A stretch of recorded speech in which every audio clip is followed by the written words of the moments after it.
Hello दोस्तों, आप सभी को प्रभु यीशु मसीह के नाम में जय मसीह की, परमेश्वर के नाम की स्तुति और महिमा हो। फिर से मैं आप सभी का स्वागत करता हूं हमारे एक और नए वीडियो के माध्यम से। और मैं विश्वास करता हूं कि परमेश्वर ने आपको और आपके परिवार को सुरक्षित रखा है और संभाला है। दोस्तों, आज का जो मैं ये वीडियो बना रहा हूं, ये इसलिए बना रहा हूं क्योंकि बहुत सारे हमारे ऐसे मसीह भाई बहन लोग हैं जो हमारे वीडियोस को देखते हैं और बाद में हमें कमेंट करके अपने सवाल भेजते हैं। बहुत सारे ऐसे सवाल आते हैं जिसके ऊपर मैंने ऑलरेडी वीडियोस बनाया है, और आज हम जिस सवाल को लेकर मैं ये वीडियो बना रहा हूं वो बहुत ही ज़रूरी था, क्योंकि बहुत सारे ऐसे मसीह भाई बहन लोग हैं जिनके मन में भी ये सवाल रहता है, जो कि आज उसका उत्तर मैं आपको देने वाला हूं। तो आज का जो सवाल हमारे पास आया था, एक भाई ने लिखा था, वो प्रार्थना से जुड़ा हुआ एक सवाल था कि प्रार्थना के बारे में कुछ उन्होंने पूछा था। तो मैंने सोचा कि उनको कमेंट करके लिख के बताने से अच्छा कि मैं एक वीडियो बनाकर आप सभी तक पहुंचा दूं इस बात को, ताकि आप सबके मन में अगर इस प्रकार का सवाल है, अगर ये बातें आप भी सोचते हैं कि ऐसा कैसे हो सकता है, ऐसा क्यों होगा, प्रार्थना से रिलेटेड बातें अगर आपके मन में आती है, तो आज का ये वीडियो जब आप पूरा देख लेंगे तो आपको समझ में आ जाएगा कि प्रार्थना का जो तरीका है या प्रार्थना कैसे करना है, किससे करना है, ये सारी बातें आज मैं इस वीडियो के माध्यम से आप तक पहुंचाने वाला हूं। तो हमारे पास जो सवाल आया था, तो उन्होंने इस प्रकार से लिखा था कि क्या हमें यीशु मसीह से प्रार्थना करना चाहिए, या हमें पिता परमेश्वर से प्रार्थना करना चाहिए, या पवित्र आत्मा से प्रार्थना करना चाहिए। अगर हम यीशु मसीह से प्रार्थना करते हैं तो उसमें क्या गड़बड़ी है, या हम पवित्र आत्मा से प्रार्थना करते हैं तो क्या गड़बड़ी है, क्या हमें सिर्फ परमेश्वर से ही प्रार्थना करना चाहिए। तो इस प्रकार से उनका एक सवाल था। तो मैं इस बात के ऊपर मैं आपको कुछ बाइबल के वचन दिखाकर समझाने वाला हूँ। देखिए मेरे प्रियो, जिस भी भाई ने या किसी ने भी जो सवाल लिखा था, उनका सवाल एक्चुअल में ये था कि वो ये कहना चाह रहे थे कि हमें यीशु मसीह से प्रार्थना करना चाहिए कि यीशु मसीह हमारे जीवन में आप ऐसा कीजिए, वैसा कीजिए। जो भी प्रार्थना का विषय है वो हमें यीशु मसीह से करना चाहिए, हमें पिता परमेश्वर से करने की डायरेक्टली कोई ज़रूरत नहीं। अगर हम यीशु से भी करेंगे तो भी हमारे लिए कोई दिक्कत नहीं है। तो इस प्रकार से उनका सवाल था। तो आपके मन में भी कई बार आता होगा कि जब भी कोई प्रार्थना करता है, चर्च में भी जब कोई प्रार्थना करता है, तो आपने देखा होगा कि वो पिता परमेश्वर से प्रार्थना करता है, लास्ट में कहता है यीशु मसीह के नाम से मांगते हैं। तो ऐसा सवाल अगर आपके मन में है कि हम यीशु से ही प्रार्थना डायरेक्ट क्यों नहीं करते हैं, हम पिता परमेश्वर से प्रार्थना क्यों करते हैं, तो क्या यीशु से प्रार्थना करना गलत है? देखो, सबसे पहली चीज़ मैं आपको बताना चाहता हूँ कि पिता परमेश्वर, यीशु मसीह और पवित्र आत्मा, ये तीन अलग अलग व्यक्ति नहीं हैं, ये तीनों एक ही व्यक्ति हैं। हम त्रिएक परमेश्वर पर विश्वास करते हैं, जिसके बारे में बाइबल हमें बताती है। पिता परमेश्वर, यीशु मसीह और पवित्र आत्मा, इन तीनों में कोई भी कमी घटी नहीं है, बराबर है। इन तीनों का सामर्थ्य, इन तीनों की शक्ति, इन तीनों का पोजीशन बिल्कुल बराबर है।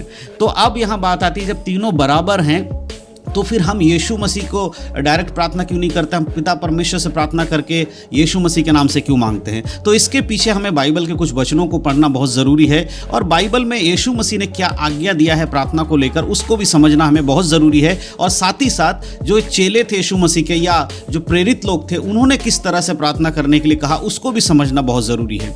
हम लोग तो बहुत सारी चीज़ों को सोचते हैं ना कि ऐसे की जगह हम ऐसा करेंगे तो ठीक रहेगा, या वैसा कर देंगे तो ठीक रहेगा, ऐसा करने से क्या फ़र्क पड़ता है। तो ये तो हमारी सोच है, मनुष्य की सोच है, लेकिन हमें देखना है कि प्रभु ने किस तरह से हमें इस चीज़ को करने के लिए कहा है। तो सबसे पहले मैं आपके लिए एक वचन पढ़ना चाहता हूँ, मत्ती रचित सुसमाचार और उसका 6 अध्याय और उसके 9 आयत को जब हम पढ़ते हैं, यहाँ पर प्रभु यीशु मसीह अपने चेलों को प्रार्थना करना सिखा रहे थे, और यहाँ उन्होंने बताया कि उन्हें किस तरह से प्रार्थना करना है। तो वहाँ 6 के 9 में लिखा है, यीशु कहते हैं, अतः तुम इस रीति से प्रार्थना किया करो, हे हमारे पिता, तू जो स्वर्ग में है, तेरा नाम पवित्र माना जाए। तो यहाँ पर प्रभु यीशु मसीह कहते हैं, जब तुम प्रार्थना करो तो किससे करना है? सबसे पहले शुरुआत क्या हो रही है? हे हमारे स्वर्गीय पिता, यानी कि परमेश्वर से प्रार्थना करने के लिए यीशु मसीह ने कहा है। जब यीशु मसीह स्वयं कहते हैं कि आपको परमेश्वर से प्रार्थना करना चाहिए, फिर हम ये कहें कि हम परमेश्वर से क्यों प्रार्थना करें, हम तो यीशु से करेंगे, तो आप इसका मतलब यीशु मसीह की जो आज्ञा उसको आप तोड़ना चाहते हैं।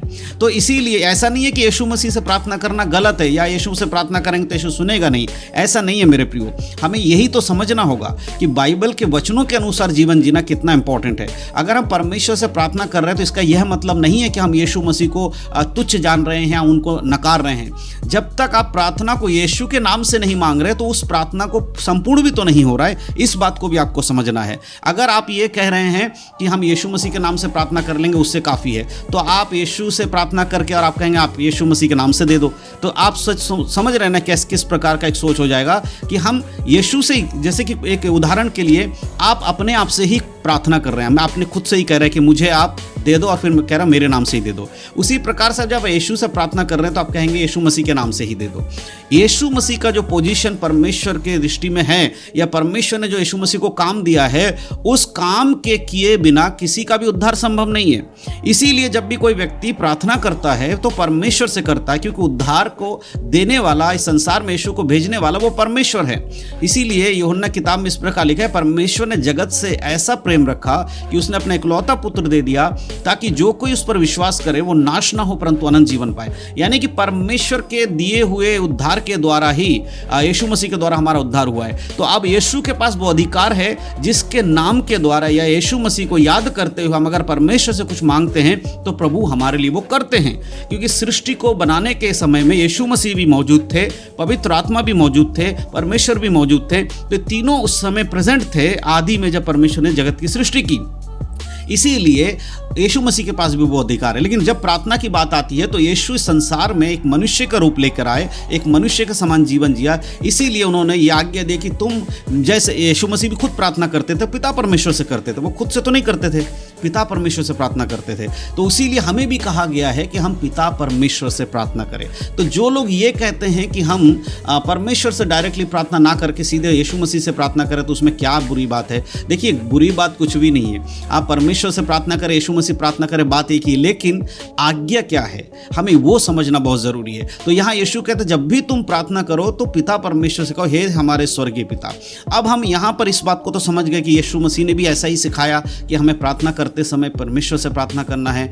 अब हम देखते हैं यीशु मसीह के नाम से करने के लिए क्या, मांगने के लिए कहा गया। तो प्रेरित लोगों ने क्या किया, एक वचन मैं आपके लिए पढ़ना चाहता हूँ, कुरिन्थियों की किताब से प्रेरित पौलुस के द्वारा लिखा हुआ वचन है। आप देखेंगे प्रेरित पौलुस के जितने भी पत्री उन्होंने लिखा है, अधिकतर पत्रियों में उन्होंने परमेश्वर से प्रार्थना करते हुए अपने शब्दों को शुरू किया है, या जिस भी कलीसिया को लिखा है उसको संबोधन करने से पहले परमेश्वर को धन्यवाद देते हुए प्रार्थना करते शुरू किया है। तो अगर हम पढ़ते हैं उसमें कुरिन्थियों की पहली पत्री के दूसरे आयत को, तो आप देखेंगे वहाँ पर पौलुस क्या कहते हैं, लिखा है, परमेश्वर उस कलीसिया के नाम जो कुरिन्थ में है, अर्थात उनके नाम जो मसीह यीशु में पवित्र किए गए और पवित्र होने के लिए बुलाए गए हैं, और उन सब के नाम भी जो हर जगह हमारे अपने प्रभु यीशु मसीह के नाम से प्रार्थना करते हैं। प्रभु यीशु मसीह के नाम से प्रार्थना करते हैं, है ना। किससे प्रार्थना कर रहे हैं? परमेश्वर से। लेकिन यहाँ पौलुस क्या कह रहा है? उन सभी कलीसियाओं के लिए जो यीशु मसीह के नाम से प्रार्थना करते हैं। तो यीशु मसीह के नाम से प्रार्थना करना है, लेकिन प्रार्थना किससे करना है? प्रार्थना पिता परमेश्वर से करना है। यही बात जब आप में से उस भाई ने या बहन ने जो हमें कमेंट किया था, उन्होंने यही चीज़ हमें लिख के भेजा था कि ब्रदर, हम अगर यीशु मसीह से प्रार्थना करेंगे तो क्या प्रॉब्लम है? सब तो बराबर ही है ना, पिता परमेश्वर। तो मैं उनको ये बताना चाहता हूँ और बाकी सबको भी ये बताना चाहता हूँ कि आपको ये बाइबल के अनुसार देखना होगा कि बाइबल ही हमें इस प्रकार से प्रार्थना करने के लिए कहती है। हमारे मन में कुछ भी आ रहा है, हम ऐसे करेंगे तो ये तो जिद है ना। लेकिन अगर परमेश्वर ने हमसे कहा है कि आपको ऐसे करना है, तो हमें उस बात को मानना पड़ेगा। संपूर्ण पवित्र शास्त्र परमेश्वर की आत्मा की प्रेरणा के द्वारा, यानी पवित्र आत्मा की प्रेरणा के द्वारा रचा गया है। तो जब पवित्र आत्मा ही चाहते हैं कि आप पिता परमेश्वर से प्रार्थना मांगे और यीशु मसीह के नाम से मांगे, तो फिर हम और आप होते कौन है ये कहने के लिए कि हम क्यों ऐसा करें? तो ये फिर आपकी नासमझी है, आपको बाइबल का ज्ञान नहीं होने की वजह से ही आप ऐसा कर सकते हैं, या फिर आप अपने आप को ज़्यादा ही बुद्धिमान समझते होंगे तभी आप ऐसा कर सकते हैं। अगर आप बाइबल को समझेंगे तो आप इस चीज़ को बहुत गंभीरता से समझेंगे कि बाइबल किस प्रकार से प्रार्थना करने के विषय में कहते हैं। लेकिन बहुत बार ऐसा होता है, लोगों को ये बातें पता नहीं होती हैं, तो वो यीशु मसीह से भी प्रार्थना कर रहे होते हैं, पवित्र आत्मा से भी प्रार्थना कर रहे हैं, तो क्या वो नरक चले जाएंगे? ऐसा नहीं है। अनजाने में आप कर रहे थे, प्रभु उसके आपको दोष नहीं ठहरा। लेकिन जब आप इस बात को जान जाते हैं, समझ जाते हैं, तो आपको पता होना चाहिए कि एक तरीका है बाइबल के अनुसार प्रार्थना करने का, और वो तरीका यही है कि हमें पिता परमेश्वर से प्रार्थना करना है और यीशु मसीह से हमें उसको नाम से उसे मांगना है। और जब हम ऐसा करते हैं, पवित्र आत्मा हमारी सहायता करते हैं प्रार्थना करने में, और हमारे जीवन में वो एक सहायक के रूप में भी हमें आत्मिक जीवन में बढ़ने के लिए भी सहायता करते हैं। तो मैं विश्वास करता हूँ जिसने भी ये कमेंट लिखा था, जिस भाई ने या बहन ने, और जिनके मन में भी ये सवाल था कि हम यीशु मसीह से डायरेक्ट प्रार्थना क्यों नहीं करें, तो उसका आपको जवाब आज ज़रूर मिल गया होगा इस वीडियो के माध्यम से। और अगर आपको जवाब मिला है तो इस वीडियो को शेयर ज़रूर करिएगा और भी लोगों में, वे फेसबुक में या व्हाट्सएप ग्रुप में, ताकि उन लोगों तक भी ये जानकारी पहुँच सके। इन सब बातों के द्वारा परमेश्वर आप सबको आशीष दे। यीशु मसीह के नाम में सबको जय मसीह की। God bless you.